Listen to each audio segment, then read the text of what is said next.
Yes. And where are you going to do that here? Actually, Kalamazoo, Dilley has a really good program. Chris Dilley. What do you say about a guy like Chris Dilley? Like, I've had a lot of jobs, and I would say that I've never felt like my boss was ever my friend. And Chris Dilley definitely tries to create an environment where it's not just a place you work, it's a community.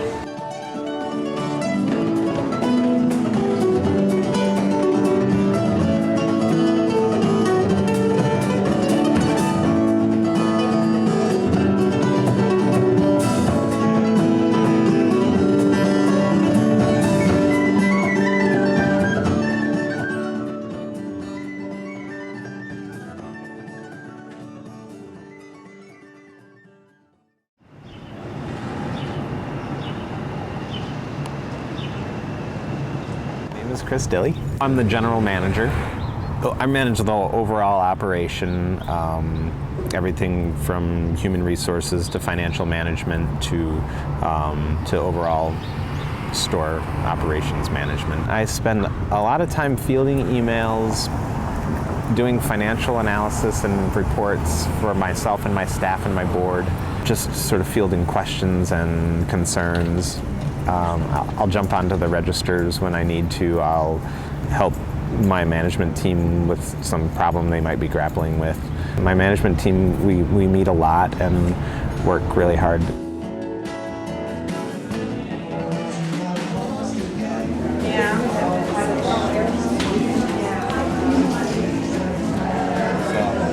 want to fill this out right now, or do you want me to come back?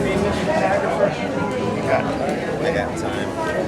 So we have this long tradition of trying to make sure that there's some access to organic, natural, local foods. And there was a realization that folks who are on federal assistance didn't have access to that market. Since they converted food stamps to the EBT, electronic benefits transfer, which is the bridge card, and it functions like a credit card, we couldn't take and swipe that card and give those benefits. Feeling like that was a really important step that we needed to take in this community as far as making sure that there is access for folks across the income spectrum to this food, and especially to local food and food grown by our local farmers. I started through the paperwork process, and about a year later we had our license, we had our machine, we developed a token system that was approved by the state, and we were ready to go. And so last May we started taking tokens, and last year we did about $6,200 in food stamps business at the farmers market, which was second only to Eastern Market in Detroit.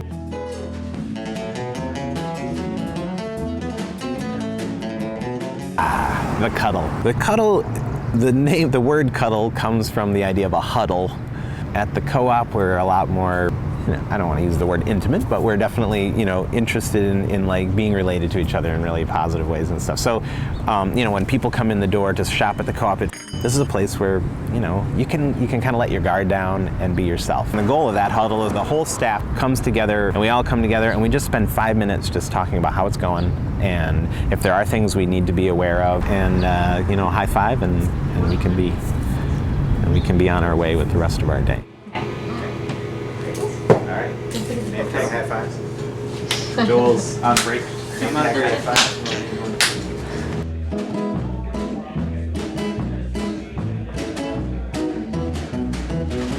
Well, Lucy and I met. She was working here at the co-op actually when we met. We started dating, which was a little awkward because I was her boss, and that was awkward. But we actually hobbled through that for about a year, and I'm so grateful that she stuck around. Lucy was just one of those people who just knew so much and was able to articulate it in a really clear way. I don't want a little diamond that's set up and, really high up and really delicate, really, because I want to wear it every day. Oh, now, so we're getting married in 6 weeks. So we're engaged, and we've been together for 5.5 years now. Like we had been kind of looking at this kind of viney actually kind of pea pod was one of the design ideas that we had, and so something organic, something plant-like feels like the feeling that we're trying to get at. So.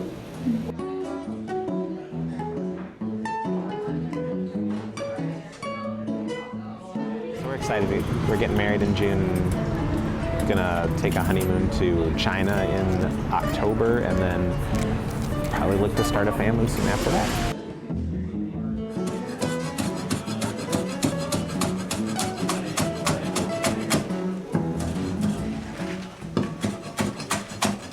At Michigan State, I studied Chinese, and I spent 2 years in China. I speak Mandarin, and so it really started as an interest in the language. And then when I moved to China, I got more interested in the food. I kind of learned to cook from them in some ways, you know, because I didn't do a lot of cooking other than that, and so I started to learn to cook from them. Chris throws it. Like if he has some amount of some whatever ingredient it is, he just throws it all in. It usually turns out really good. But I just don't do it that way. Like I'll just put a little this and a little that, and he just doesn't understand why I don't just put it all in. It was something I just naturally gravitated toward. I didn't really think, I'm going to go learn about food. Traveled and wrote about my eating experience in China. So I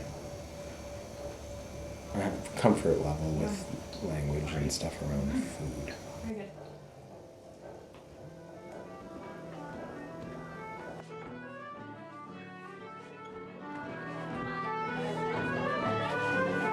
Contra dancing, right. I love to contra dance. For me, it's this huge release. I love it. I go and spin around in circles and run up and down the hall for 3.5 hours straight, just smiling. I can't stop smiling the whole time I'm dancing. It's so much fun. When your partner are facing each other and there are more couples up and down the hall, the moves are very much like square dance moves with do-si-dos and alamans and swings and whatnot. There's a caller who's explaining the dance to you. You kind of walk through the dance with all different people, and everybody's smiling and everybody's just having a blast.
Favorite thing? Ooh, his hair.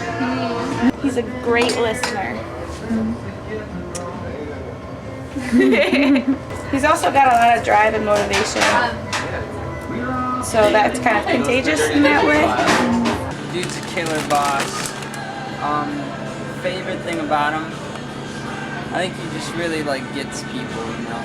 I think he really understands where you are, and it's not like a boss-employee relationship. It's more it's your friend, but he still can tell you what to do, you know.